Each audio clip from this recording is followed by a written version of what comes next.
中国现在正面临着的是一个引擎替换的一个期间。对，中国是依赖出口，现在的中国经济其实也蛮依赖出口的。可是我们可以看到一点不一样的东西是，中国出口的产品开始不一样了。比如说20年前我们会买很多，比如说一些比较低端的产品都是 Made in China， 很多人会觉得 Made in China 是比较没有那么高端的产品。可是今时今日，你看 Made in China 的 product， 比如说你的小米 product 啊，你的华为 product， 或者是你的 BYD， 这一些出口产品呢都是属于比较高端的。所以中国的整体经济它在属于一个引擎替换的一个过渡期。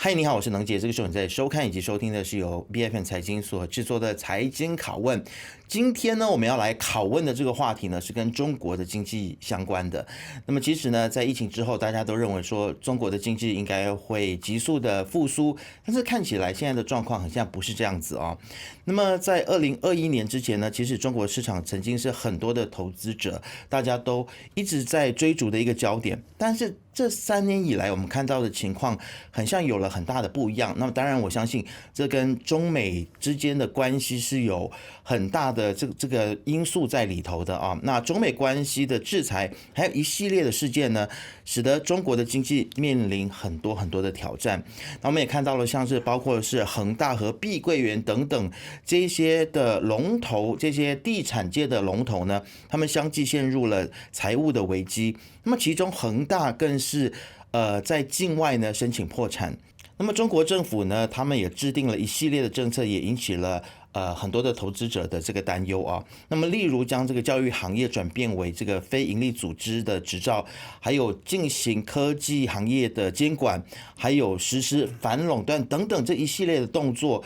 都让人家觉得说是一系列打压的政策啊。那这些政策的出台呢，都会让投资者感到非常的不安。那么现在我们也看到了，在今年以来呢，有越来越多的外资是撤出了中国啊。所以其实中国的经济在接着下来，它会何去何从呢？那中国的经济是来到了尽头，还是说它未来还是有看头呢？今天我们很荣幸邀请到 iFAST 易丰集团投资组合经理李志勇来到我们的节目现场，来跟我们来聊一聊。志勇，欢迎你。艾 Sir 你好。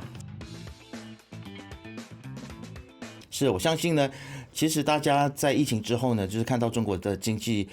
的时候呢，可能有些人会觉得满头雾水哦，那有些人也会觉得很疑惑。这个世界第2大经济体本来大家都期待说它在疫情之后呢可以快速的复苏哦。然后我在疫情之后，即使听到很多的分析师都说哇，中国的经济会很快的复苏等等，但是现在我们看到的情况又不是这样子啊。所以我们来看一些数据哦，就是过去1年呢，中国经济的复苏之路呢，真的是一波三折啦。那么第1个季度的 GDP 呢，同比增长是4.5%，那么第2季度呢是6.3%，第3季度是4.9%，和第4季度是5.2%啊，看上去很像还不错，但是为何中国的股市还是喋喋不休啊？那这个投资者呢，好像也都纷纷的转投资到其他的市场，比如说美国啦、日本或者是印度。所以想要今天第一题就来这个请教一下志勇啊，你觉得究竟发生了什么事情？OK， 其实，在还没谈整体中国股市来说，我们先跟大家科普一下。很多人其实会有一个观点，就是整个国家的经济发展会跟股票市场息息相关。这我们其实知道，因为如果我们在基本面的那个角度去看的话呢，如果一个国家的经济做得好的话，它会带动那个国家的那些公司的盈利上涨嘛，这就是人们所说的，我们要看公司的基本面、公司的发展、公司的盈利。所以这个方面的话呢，很多人就会觉得，如果一个国家的经济做得好的话，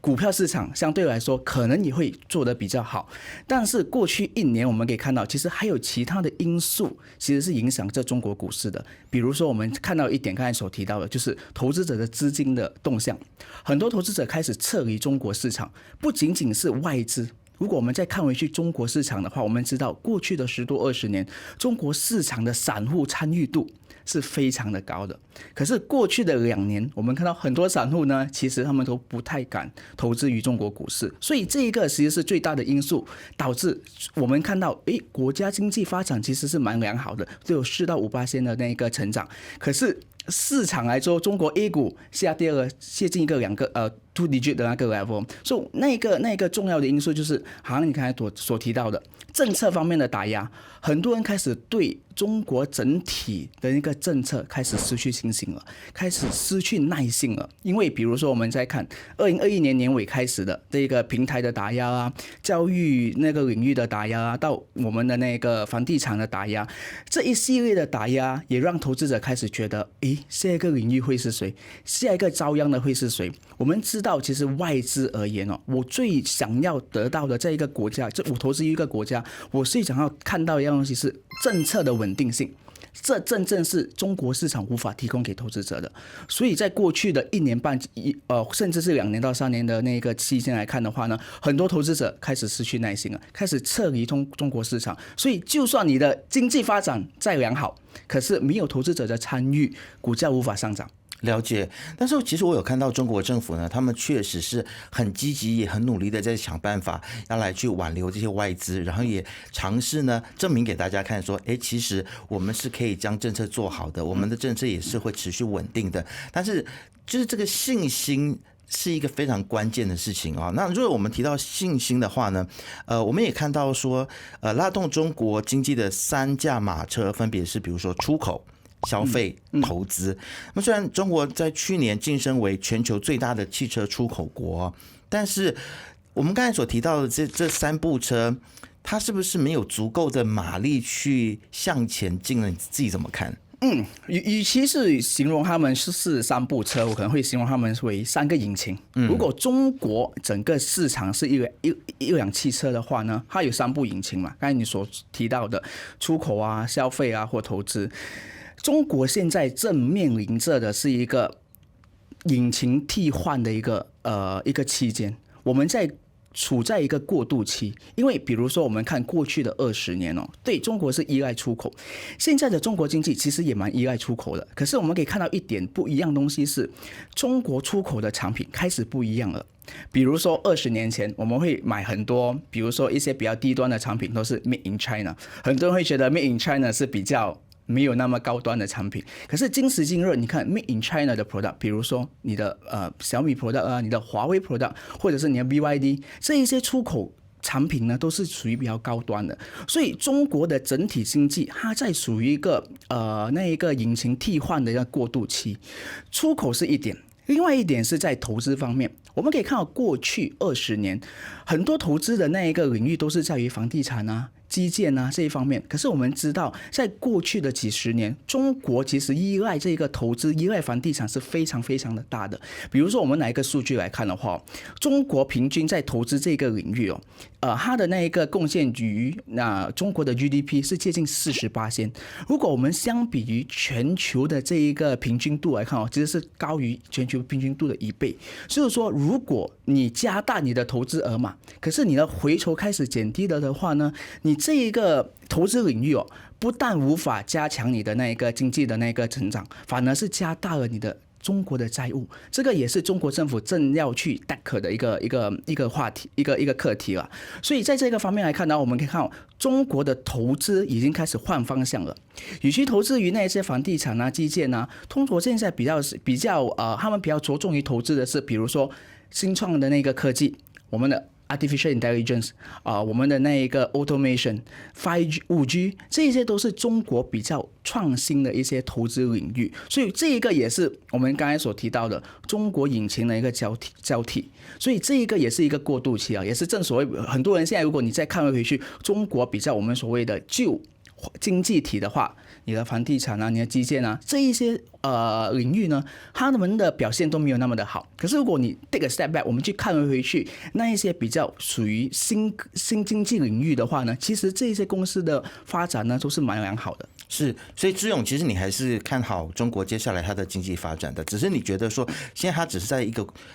转换期对引擎的过渡期嘛？对，好，那但是旧的问题还是依然存在嘛。那因为我们看到说，就像志勇你刚才所说的，中国它过去一直以来都是依赖房地产比较多嘛。但是现在我们看到中国的年轻人，他们有什么4不青年啦、3不青年，不就业啦、不结婚啦、不生小孩、不买房子啊，所以这个其实我觉得也迫使中国他们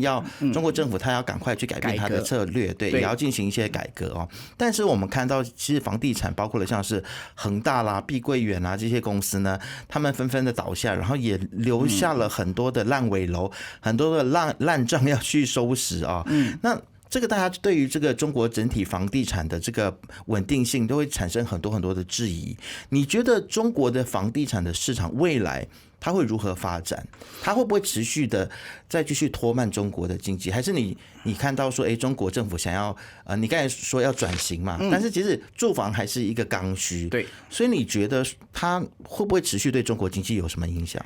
影响还是会有的，因为我们不可以忘记一点，就是如果你看整个房地产的领域，它占有中国 GDP 的接近30%左右。所以说，如果房地产的那个下滑啊，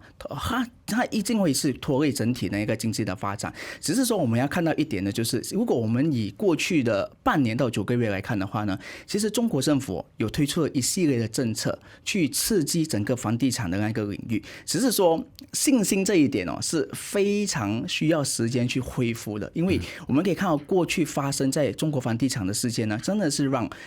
投资者失去了信心。比如说，因为我们知道过去的几十年，中国人民他们其实很大部分他们的财富是跟房地产是挂钩的，所以在房地产价格下跌过后呢，投资者失去了信心，这也导致到，因为这一个是一个循环啊，如果我不买，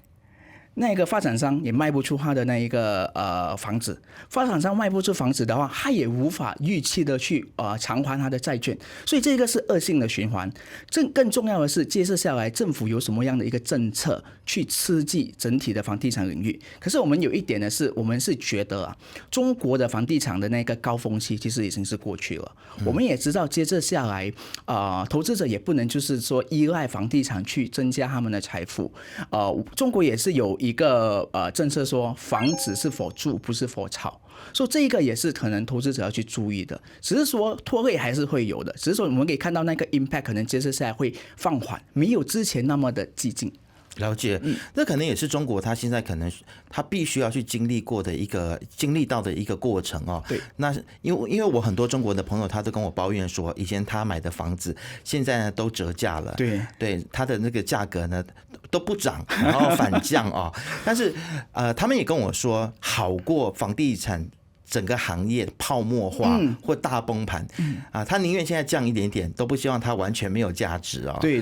所以这个就是一个不同的思考在里头。那其实你刚才所说的这个信心的问题啊，我很想要请教你关于外资的信心，因为你说现在中国它在经历一个所谓的产业转型嘛，从房地产可能转到 AI 或转到汽车行业，但是会不会就变成说中国它因为它没有办法持续让外资有信心，所以它的这一些产业，比如说 AI 也好，或者是汽车行业，它就只能够是由它自己内部的企业去撑起。那未来外资进驻中国，你觉得还会像过去这么多进去中国吗？还是就要靠中国自己的企业了？其实这一个有两个观点啊。虽然说我们说其实那个外资的进入跟中国是否要靠自己去创作更多的一些高端科技的产品，这一点的话呢，其实也有跟贸易战有一点关系的。因为贸易战的关系，我们可以知道，整个全球的这个 supply chain 都被影响了嘛。中国也有很多，比如说一些产品啊，他们没有办法得到 supply， 所以这一些在一部分里面都会被影响。可是如果我们只是着重于外资进入中国的这一点哦，其实我们可以在现阶段中短期来讲的话，其实很大可能外资都不大会进入中国市场。还有我们刚才所提到的，就是说外资急需的是信心、政策的稳定性，这一个是中国市场现在无法给到外资的。更进一步的就是整个比较我们所谓的成熟的一个系统啊，比如说我们给一个 example，你看美国市场哦，其实我们看过去每一次的风暴，每一次的 crisis， 美国市场都可以很稳健的回涨。最主要原因是外资其实是有信心于美国整体的系统，它的那个 systematic 的 approach 是外资青睐的。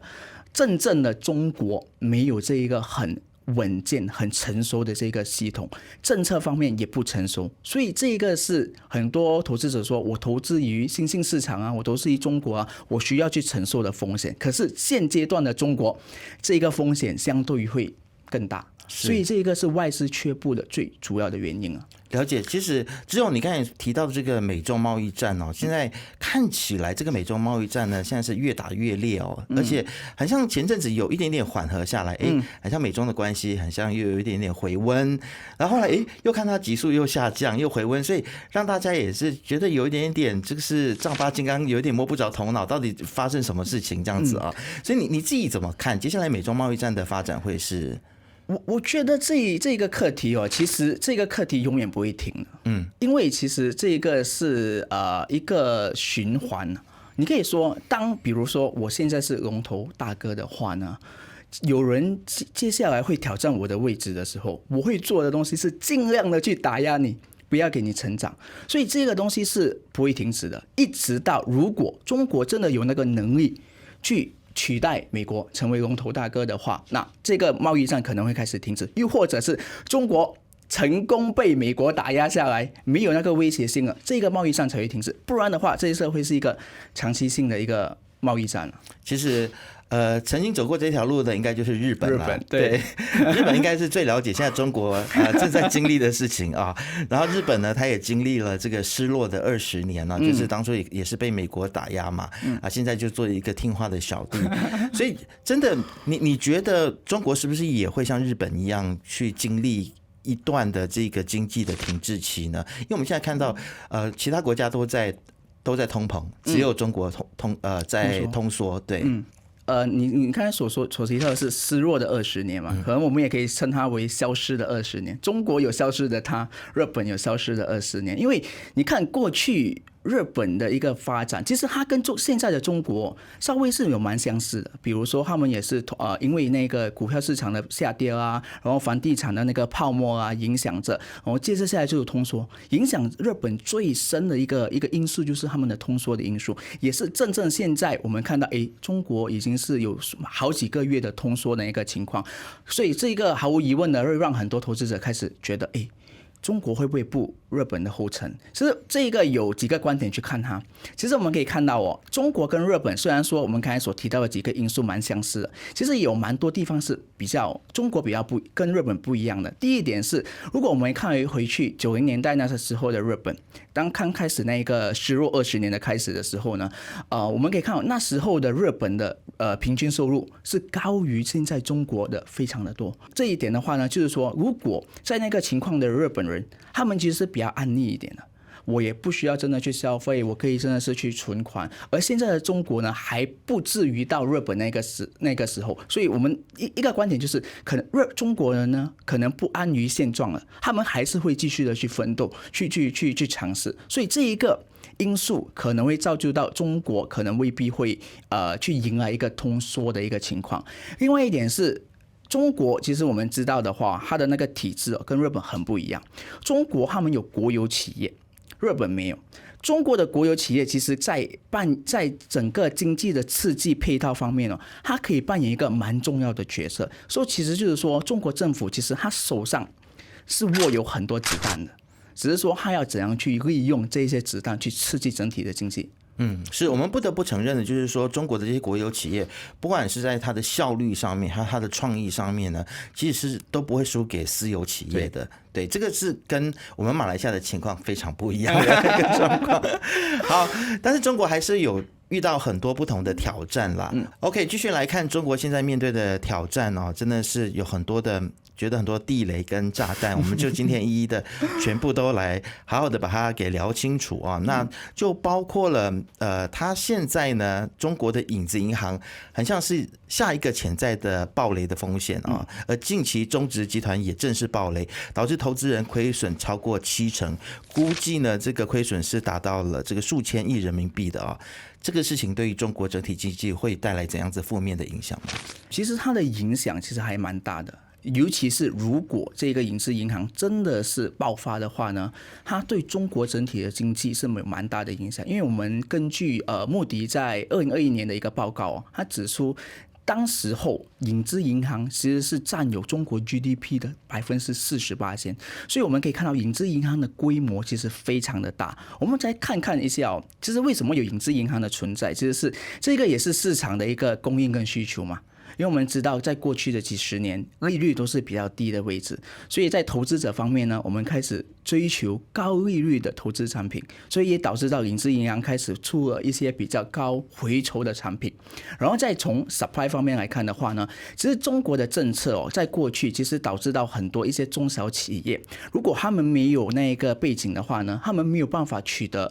贷款。所以这也导致到，如果影子银行从投资者那边